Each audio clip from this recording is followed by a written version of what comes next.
Cognitive development. Do you think that kids just know less than adults, or they actually think differently than adults? My man Piaget has some thoughts about that. We'll get in there. First off, happy Cardigan Thursday. I love it. I love you. Here we go. Cognitive development. This is the process of intellectual growth, how patterns of thinking, reasoning, how we remember, and how we problem solve, how all those things change over time. Piaget, he believes that what children could do intellectually depends on certain cognitive levels. So he thinks that knowledge begins with schemas. These are rules that we use to interpret the world. Children first assimilate to group items together, right? So as they're learning things, they group things together. That dog has 4 legs. That horse has 4 legs. They're probably the same thing. Children first use assimilation to group items together. So they would think like dogs have 4 legs. I see a horse over there. He has 4 legs. I'm going to call him a dog. Common mistake for kids. They're grouping. That's that assimilation stage. But over time, through experience, they start to accommodate. So they separate this information into their different schemas, the different rules for how to interpret the world. So they look at a horse now, they know horses are bigger and horses live on farms rather than that fuzzy creature that lives at my house. All right, let's get into Piaget's stages. Now, he found these stages by asking kids different questions, and he found consistent errors in their thinking, and he kind of broke them down into these 4 different stages. So his first stage is sensorimotor, and this is 0 to 2 years old, and this is when kids are really just exploring the world through 1, their senses, and 2, just their motor exploration. So kids are constantly grabbing things, banging toys, putting things in their mouths, but that's just how they're exploring the world. Toy makes noise, crying gets dad, which always happened with me and my girls would cry, and I would be there in a second. Milestones, there's 2 big milestones here. One is object permanence. This is about 8 to 10 months. Kids start to develop this, and this is just understanding that objects are still there even if they can't see them. So before this age, can you guess what game babies love? I also love this game. You cover up your face. Where did dad go? Peekaboo! And kids are like, oh my gosh, you're back. It's very fun. Probably more for me than the kids. Zoom. But again, this is just them understanding that while stuff is out of sight, it still exists. So if I took a toy for a 6-month-old, put it under a rug, they wouldn't really look for it because it's out of sight and they just assume it's gone. So about 8 to 10 months, they develop that object permanence. Stranger anxiety is another thing that happens. Around 8 months, fearing unknown people. And this is not really necessarily connected with object permanence, but it shows that they can differentiate between those familiar people that they know, mom, and then these strangers, Uncle Scott, who comes up and wants to hold me, and I'm freaking out because mom's not around. All right, the next stage is preoperational. This is my very favorite stage, from 2 to 7. So think toddlers, preschoolers, maybe kindergartners. Children's develop a couple things. They develop language and symbolic thinking, but they can't think logically. And that part is fascinating.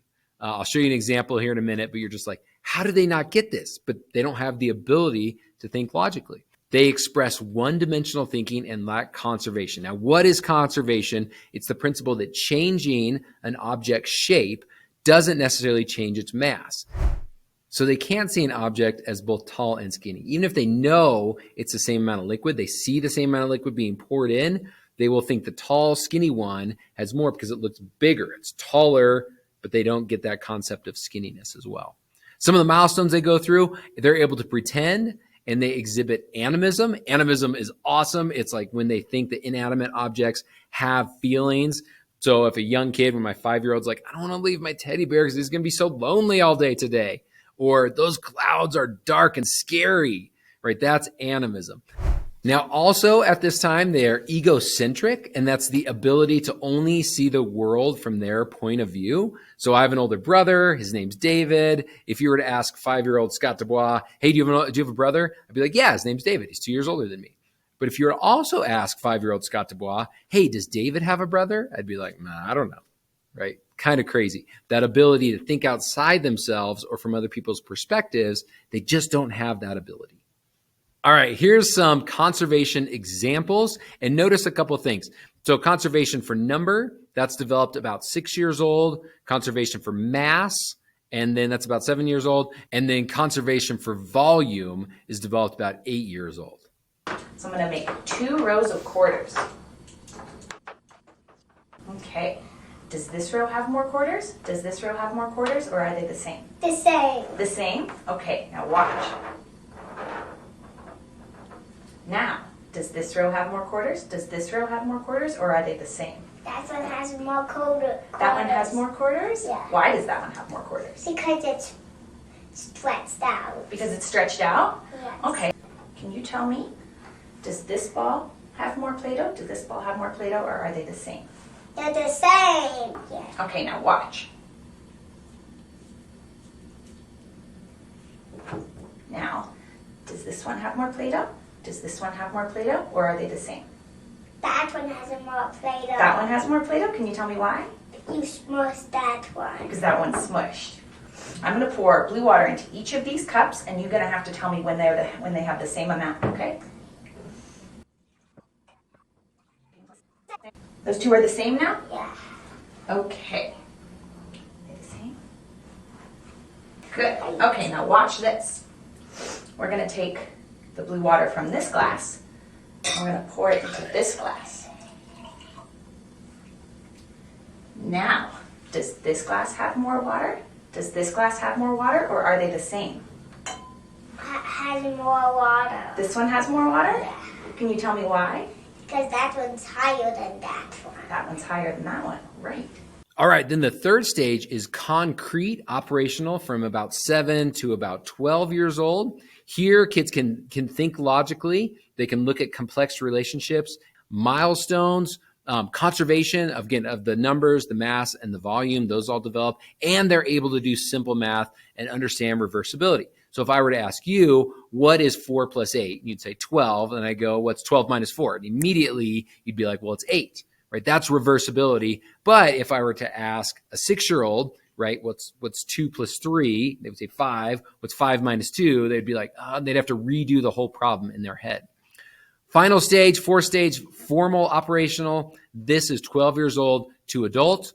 They can achieve abstract and hypothetical thinking. This goes along with Kohlberg. If you think back to Lawrence Kohlberg and his moral stages, the last stage for Kohlberg is post-conventional, and that's thinking outside yourself. What's the greater good? So not just about yourself, but other people. And that's kind of that hypothetical thinking. So it makes sense that those 2 stages are both developed about the same time. Milestones, strategic planning becomes possible. And here's my favorite acronym. It's Stinky Pigs Can Fly.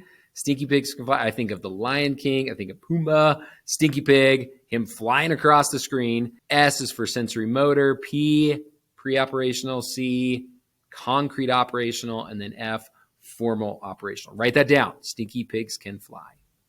All right, last one here. We got the sociocultural perspective. This is Lev Vygotski. You can kind of tell by the name, he looks more at the societal and the cultural implications for cognitive development rather than just the genetics of it.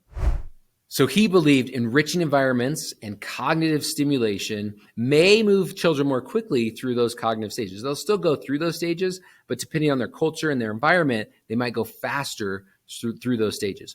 Where Piaget really emphasized maturation, the nature side of development, and those stages, right, step by step, like going up a staircase, discontinuous development. Vygotsky looked at environmental factors, right, the nurture side, and also gradual growth. So that continual growth, there might be overlapping development happening, kind of like an escalator. Sorry, my head's moving all over the place. All right, he described a zone of proximal development. You want to write this down.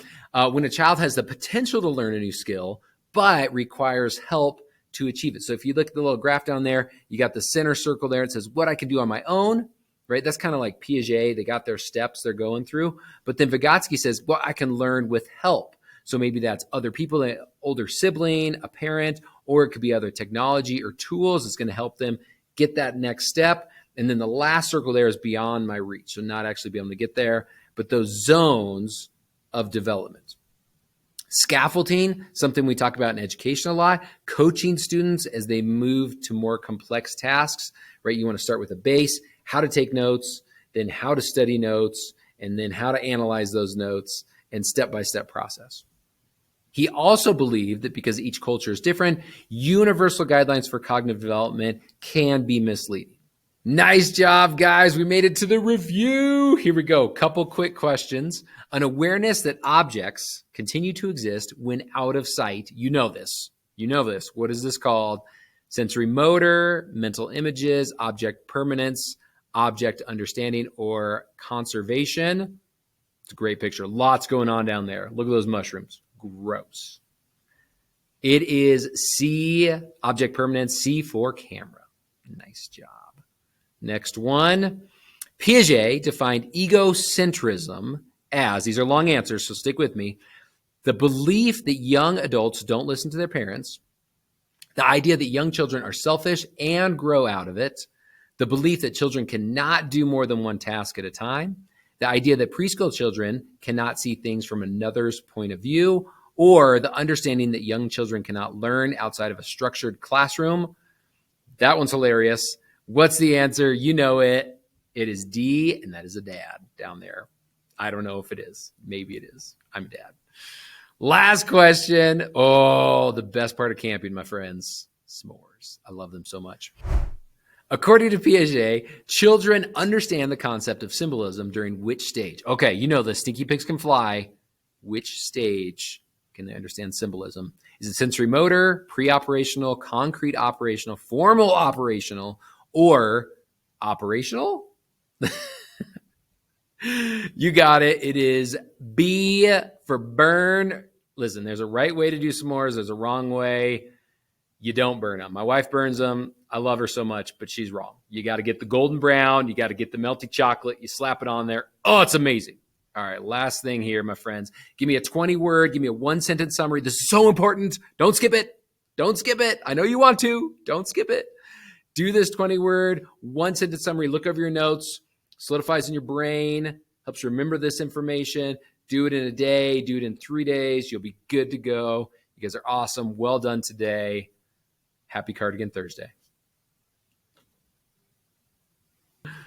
Cold brew. I still got some cold brew left. Oh, that's good. Man, I wish I had a s'more.